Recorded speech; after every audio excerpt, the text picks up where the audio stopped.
Welcome to Real Health with me, Karl Henry. Folks, obesity is one of Ireland's fastest growing health challenges.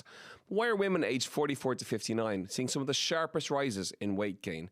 Is it simply menopause and hormones, or the rush of modern life making it more difficult than ever to stay healthy?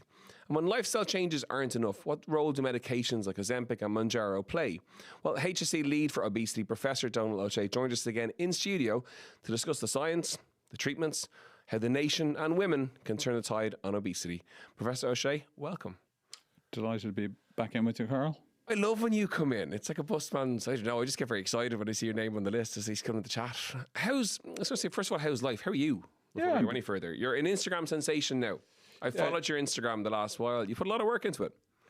We've taken it, we've just started since March because we wanted to get a bit of fact out there. When I had people come up to me in the hospital saying, tell me exactly when I should start the carnivore diet and how long I should be on it for. Oh, wow. It's amazing. And I was going, no. And they would show me an Instagram post saying, this is why you should do it. And I said, look, you know, we publish papers, we write review articles that make, you know, go into medical journals, but it's an echo chamber. Opinion and behaviour is formed out in mainstream and social media. So we said, let's go on for 12 weeks, put out some fact, just as we know it, backed by science. Everything we'll say is referenceable, and let's see if there's an appetite for that. And there has been really good engagement. So we said we'd go for 12 weeks. We have said we're certainly going to continue now for at least another 12 weeks and just see if that interest is maintained. And we've linked up with a very good social media growth partner. Didn't know that term before I met him. And John's a good guy. Yeah, and we said, you tell us what to do, and we'll put it in the style that we need to put it in. Give us the tag for the account. At O'Shea Hogan Labs. Folks, I will you follow my Instagram. I will tag them when this episode goes out, so you can click over and join them. What's nice about it is, and we'll chat about all the other obesity stuff in a second, you get to see a little bit of you in it, actually. You know, you're quite yourself, and there's a bit of fun in it and a bit of mischief in it. Yeah, I mean, honestly, when you start something like that, you wonder how it's going to land, in particular with, you say, my own kids who are now in their 20s, but I told them nothing about it. But then, I thought they'd be livid. They came to me, they liked it, their friends liked it. They wanted me to do more trends. Again, a term I wouldn't have been very familiar with before getting involved. And they wanted Cara O'Shea the dog to feature a little bit because she is my most important daughter. Everyone loves a dog on Instagram. You get the dog involved now, you'd be absolutely viral.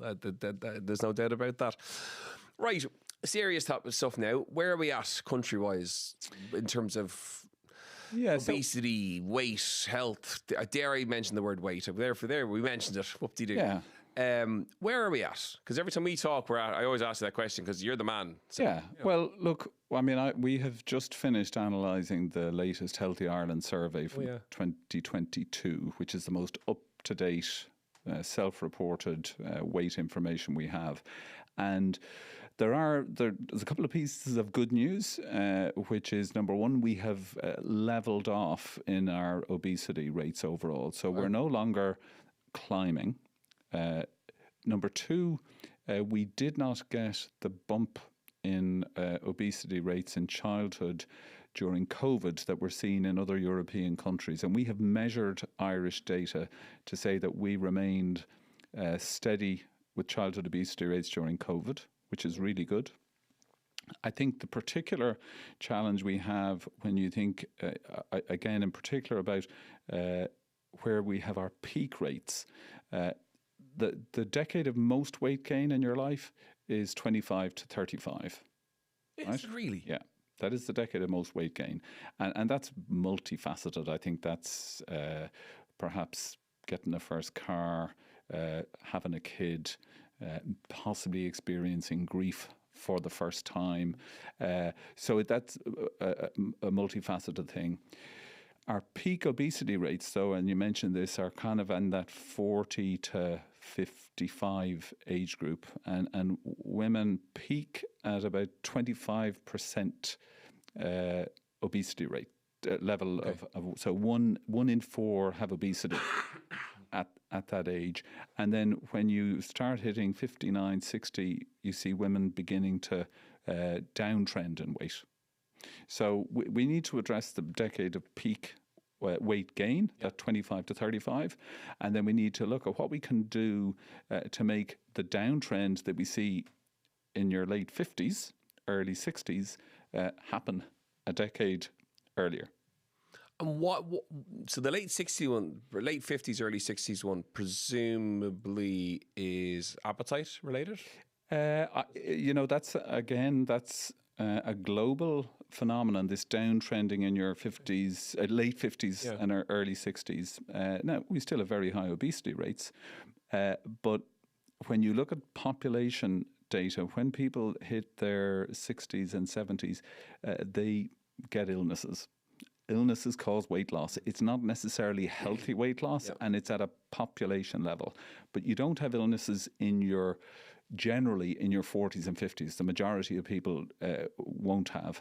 So that's where we need to be actively, if you like, targeting our campaigns and our education and our visibility around the fact that they are key decades for you to watch out and do your best so that you hit your late 50s, early 60s, mobile, with a reasonably healthy diet and active, because that's the success.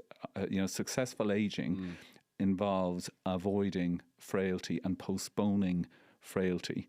And the recognition that you can be healthy at any weight, I think, is really important.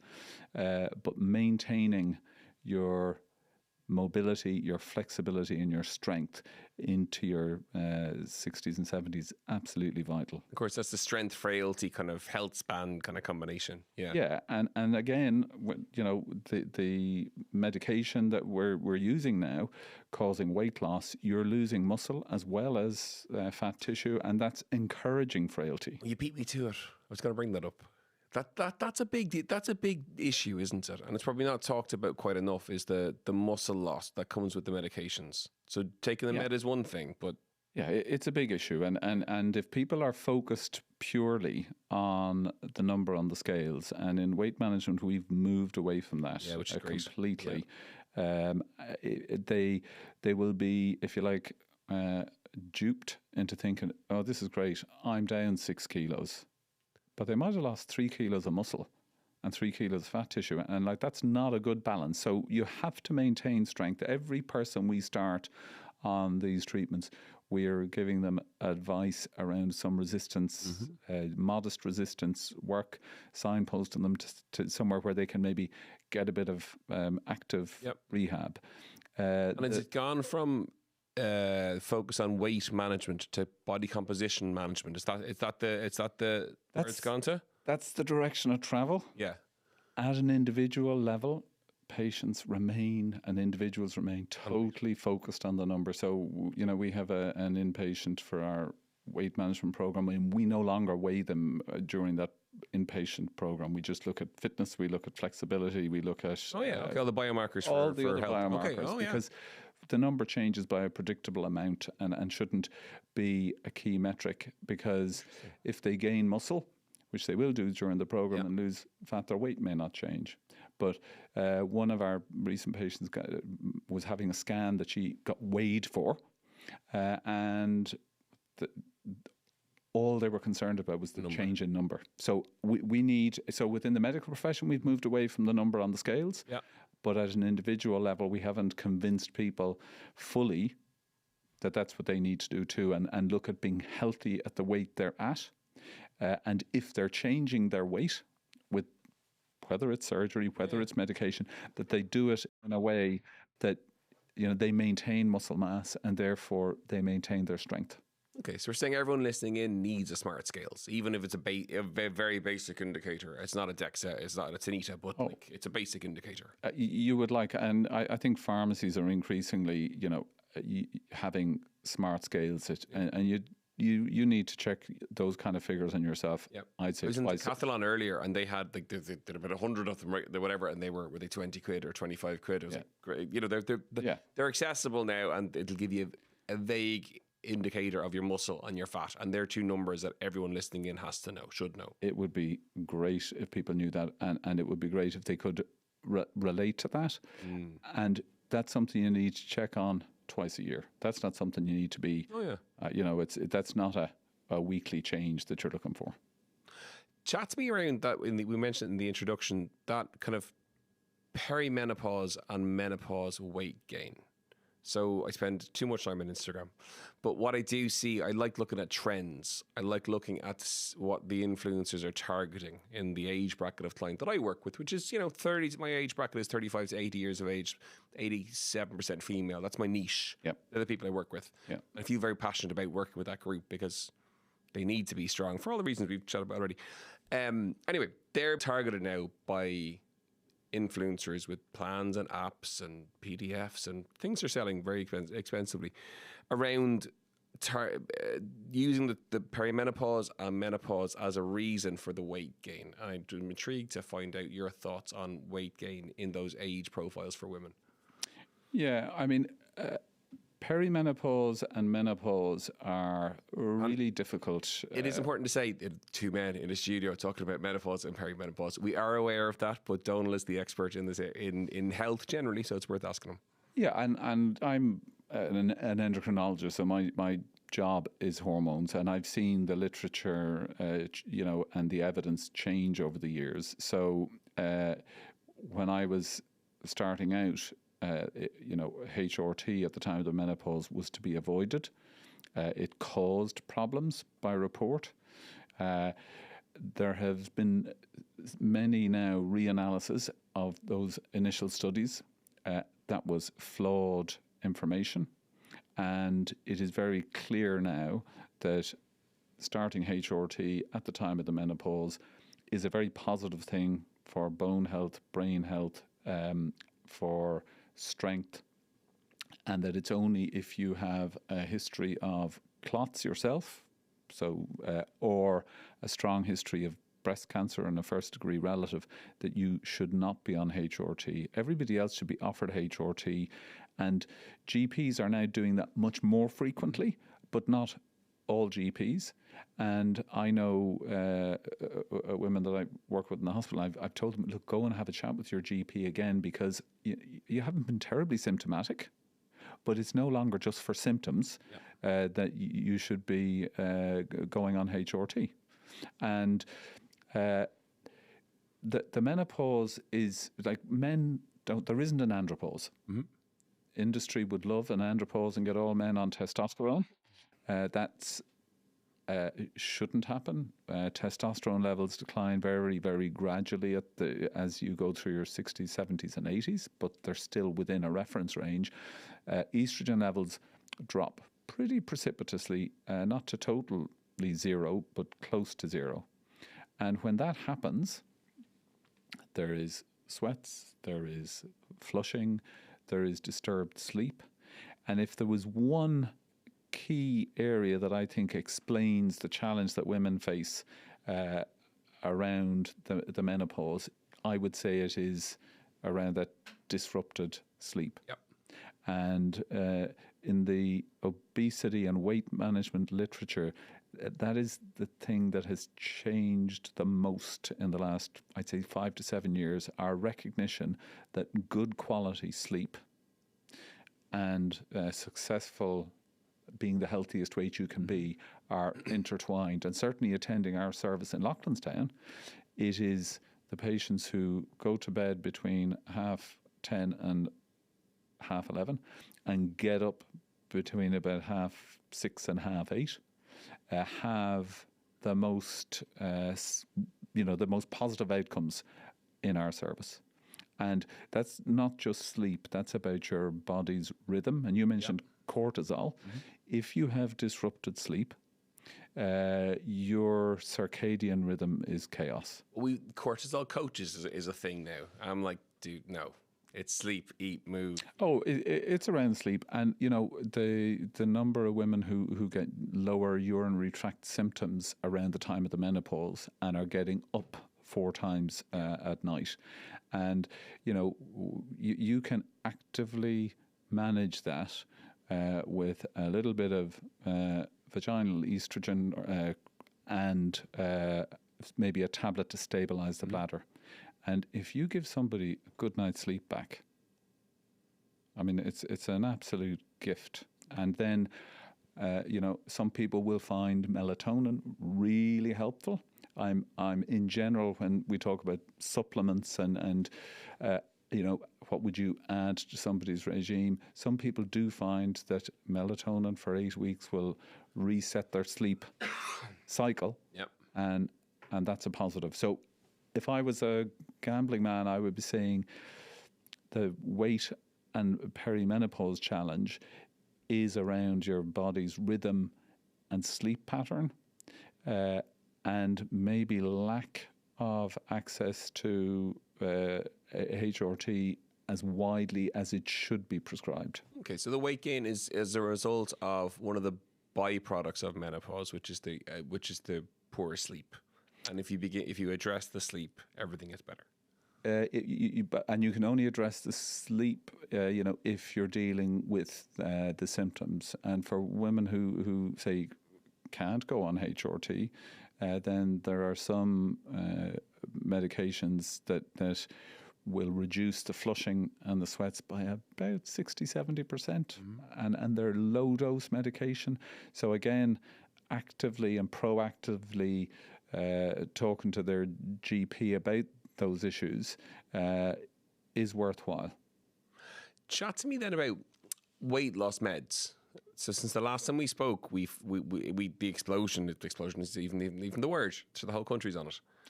Well, I mean, the whole country's on it and has access to through the black market to agents that we don't yet have use of in clinical practice, which is, if you ever told me that was going to happen in my career, I would have said, well, there is actually no way that can happen, but it is happening. Are you surprised by the fact that so many people of a relatively normal level of overweight are on it? Yeah, I'm shocked at the widespread use or misuse, and it is, well, it's misuse and exposure to risk, because if you're taking a treatment that hasn't yet got to the point of regulatory approval, so there is early evidence of its effectiveness, but it hasn't yet gone and demonstrated safety and effectiveness to the FDA or the EMEA, and you're prepared to take that outside of the indication which it's been studied in. There is no other drug that people would self-medicate in that way around. It doesn't really make sense. And it's a lifelong drug, isn't it? For most people. So the answer to that, it's an important question. It's really important question, because 90% of people will need it long term. Yep. There are 90%. Yeah. 90% will need it long term. Right. There are 10% of people who, with simply changing the eat less, move more equation, will actually lose weight and keep it off. But most people, the trend when they kind of stop the effort is that the weight goes back up. So I think in all the clinical studies, they have got people to the top weight loss drug, and then they've stopped the drug and they've shown weight gain. What they have not done, and what we do in other areas of endocrinology, is we will reduce the dose. So we'll get maximum effect, and then we'll see, can we maintain that on a much lower dose? Okay. And those studies need to be done. That is not microdosing, which is another kind of term that's out there, where people are taking staggered doses, smaller doses. Yeah. This is a different thing. This is the maintenance dose different from the dose you need to get maximum effect. And that's something that I think will be established but I think it'll be established in real world clinics like ours, and we're already doing that. Part of the reason we're doing it is people can't afford to stay on the top dose. So we're saying, look, well, let's see if we'll dose reduce and see, can you get away with a much smaller and therefore cheaper dose. And that's a huge challenge, the affordability of these treatments. And can I ask you the side effects that we're seeing with them? Like I'm pro the drugs for those who need them. Absolutely. Yeah. I do think there is, from the promotion over the course of the last, say, 12 months that we've seen in media channels around the drug, all very pro. And I think it's important to bring a balance, a counter to that, and say, well, actually, look, yes, these are important for those who need them, but there are some side effects with them. Yeah. What your clinics are, I have lots of people using them. What side effects are we seeing? So, I mean, we've had now probably for 15 years, we've had Ozempic for diabetes or its equivalent, and Victoza or Saxenda. So, and now more recently Mounjaro. So they're the big players in town at the moment. The retatrutide is the one that's available, 2 years ahead of any data being published on it. So that's 2 years. That's a challenge for us, because patients won't admit to being on that when they come in with side effects. What? So the side effects are mainly GI, so nausea, vomiting, constipation. One that is a surprise to a lot of people is dizziness. Oh, yeah. So some people, we've had a number of people come into our emergency department of instance, and they're dizzy and they're falling down, and they get a brain scan and it's fine, and then somebody goes back and revisits their drug history, and they started Ozempic 6 months ago or 6 weeks ago, and it's a cause of dizziness. That's kind of random. Okay. And in the UK, where they've been using Mounjaro more than we have and for longer, they're seeing what they call the Mounjaro rash. So patients are breaking out in a rash a number of weeks after starting it. And again, for that, like with any drug that causes a rash, you see about dose reducing, or you take a break and you see if when you re-expose. But in general, these are all members of the same family of drug. They're all kind of GLP-1s. Yep. And if you get a side effect with one of them, it's likely to happen with another one of them. And you may get away with dose reduction and less side effects. But it is amazing to be at a point where we have medical treatments to help us, manage the chronic relapsing disease of obesity.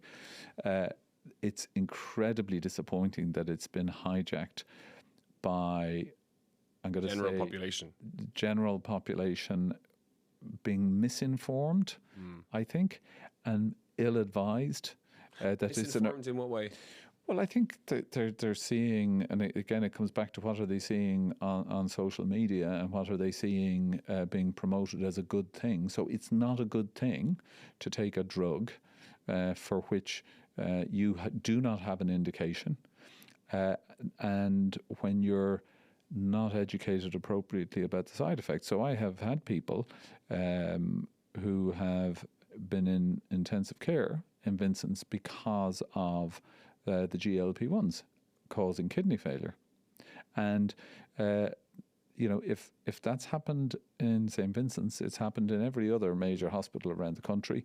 And if the person is on the treatment through the black market, they are not going to admit that when they come into the emergency department. They're going to be just like, well, I'm not telling them about that. And if they put two and two together, they might have just stopped it when they started getting sick. But as with any drug, you need to be counselled about what the potential side effects are, what the safety net things are, so when you should stop it. And that doesn't happen if you're sourcing this through the black market or online. Wow. And of course, for those who to qualify for it, you can correct me if I'm wrong, my understanding is you have to be a certain BMI or the disease of obesity plus one other health-related issue. That's still the case? Qualify for it in terms of getting it and get it covered by the state and reimbursed. Yeah. So it's a BMI over 35, and we know the BMI is flawed, but that's you have to have cut-offs. Yeah. So that's the start point. And pre-diabetes and one other. Oh, yeah, okay. So it's quite stringent. You have 3 boxes to tick. You have 3 boxes to tick. So you have to be... And within the obesity field, our feeling is, why are you waiting for the person to get quite sick and have pre-diabetes and have another comorbidity before you intervene? And that argument is a little bit similar to the kind of blood pressure argument back in the 70s, where you used to only treat people with very high blood pressures. Okay. And we had crude agents with lots of side effects. And then it became clear it makes sense to intervene earlier. And I think you wind the clock forward 20 years and you will see that we will be using these treatments. We will be using them more widely. We'll be using them earlier and hopefully with the evidence, as we have in the blood pressure field, to support that. But we're very early days in medical treatments for the disease of obesity at the moment. It's fascinating. It can worries you, obviously, what we're seeing. Worries me in terms of the side effect profile of the drugs. But also the national usage of it.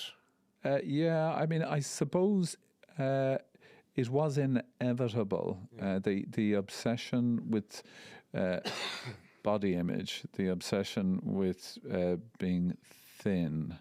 The funniest part of that obsession is that can't talk about that. I don't know. We can because we're on a podcast. Yeah. I'm fascinated by the PC-ness of it. Yeah. Yet that kind of black market idea that basically everybody's kind of just on it. Yeah.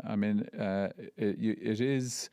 There's an absolute mismatch between what we're allowed to talk about and what we should be talking about.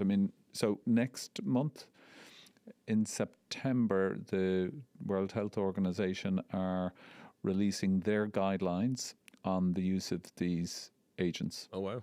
And they're also going to adjudicate as to whether the GLP-1s should be on the EML, Essential Medicines list. Oh, yeah. And that will be a very big day for the field of obesity because I would certainly hope they put GLPs on that essential medicines list because I have, in the right person, these treatments are transformative. And we need every country to consider them a part of what they offer as a treatment to their citizens. But there is good news, which you're going to put it back to the very start of our conversation. You were saying that we're now, from the 2022 stats, we're stabilising from an obesity perspective. That's the first time I've heard that, or I've heard that chat. Yeah. And that's good. It's really positive. Are we an outlier? Are we one of the few that are managing to do it? We are one of the few countries that are levelling, and in childhood obesity, even that downtrending a little. Go on. And that is very good. And, we talk about kind of the visibility that Operation Transformation gave to overweight and obesity over the years. The policies that were introduced, over the years, the obesity policy, but, the sugar tax, the visibility around physical activity, the visibility around calorie posting, and the importance of knowing knowing your numbers. And if you look at the time, it's not an Operation Transformation thing, but the time frame from say 2010 to 2020 to 2022, those 10 to 12 year time frames. Yeah. Both the government, both OT. There was the GA were on board, Ireland Lights Up. All the initiatives. Yeah. were being introduced and run, and now we're potentially, that might be a bit of a stretch, but now we're seeing the result of that, which is that we're stabilising our obesity levels and reducing them in certain cohorts of the population. Yeah. And I think it is, people will say, well, what one thing, there isn't one thing. You have to push forward around physical activity. You have to push forward around some of what's going on in the schools with the active school flags is amazing. Yep. So you have to push forward with the activity, the visibility around the importance of nutrition, see what policy changes you can influence or make, and it's all of those things to level it. I mean, and see a hint of a downtrend. Amazing. It's very positive. Yeah, I think it's important because so often we talk about stuff on a national level. Like sometimes it can feel a little bit school principal or school headmaster. Oh, we're getting fatter. We keep getting fatter. But actually now we're saying, oh, we're not. Yeah. And I think whatever the report is or the review of that data is finalised, there's a huge press conference in that. I think there's a big pat in the back for the country. I think it's an amazing. It's the first thing I've heard. First time I've heard it in my lifetime working in health and wellness on a public level. Yeah. Say we've got better and we're slowing it. We're stabilising it. It's huge. It's monumental. And the Healthy Ireland framework, and Tony Houlihan was Chief Medical Officer when that was introduced, and James Riley was the Minister for Health when that was launched. And the World Health Organization were over at that launch saying, this is a blueprint. If you guys can make this work, then this can be taken and looked at by other countries. And we're currently in the process of updating our obesity policy and action plan because it finishes up this year. And there's a very robust consultation process about to happen around that for input from all sectors to say what should it look like for the next 5 to 10 years. And the Healthy Ireland framework is a core part of maintaining the progress of that policy and action plan. And that sounds, like you say, it sounds boring, but policy and getting in at that policy level is what ultimately makes a difference, getting it stitched into, action plans. Next year, we're president of the European Union, and we're really hoping to get some aspect of childhood, in particular obesity, to become a main output from the Irish presidency of the EU. And that would be another, incredibly positive thing to kind of achieve based on, I would say, slow progress, but it's progress. And I think in particular the fact that we didn't see that COVID bump in childhood obesity, which in the UK was really disheartening. I mean, childhood obesity rates just went up very significantly in that 20 to 22 period. Amazing. It's lovely. I'm kind of hyper now. But look, it's the first time we've had that chat where we've ended or come out of it with something really positive as a result of all the hard work that's been put in. I think from people listening in, it's a lovely message to be able to give them. The goal of the episode for bringing you in was to have the chats, see where we're at from the obesity drugs perspective. It's scary, it's frightening, it's worrying. We've delivered some robust content around how you qualify for it and the symptoms of it. So we've counterbalanced, I think, a lot of the general kind of content out there, which is really good. And then we've given people a little pat in the back, which is always nice. It's been great to catch up. Yeah, I could spend hours chatting to you. So as ever, it's like shot shop. Yeah. But folks, if you are on Instagram, do check out Donal's Instagram account. Give us a tag again. At O'Shea Hogan Labs. At O'Shea Hogan Labs. Or just follow my own Instagram and I will tag them all over the post when the episode goes out. Donal, thank you so much. Great to see you as always. Folks, that is it for another episode of Real Health with me, Karl Henry. I really hope you enjoyed today's ep. If you did, don't forget to rate and review. You can let us know. At Karl Henry PT on Instagram is where you can find me. Real Health at independent.ie and on the Irish Independent website. And we will see you next week for more Real Health. Slán go fóill.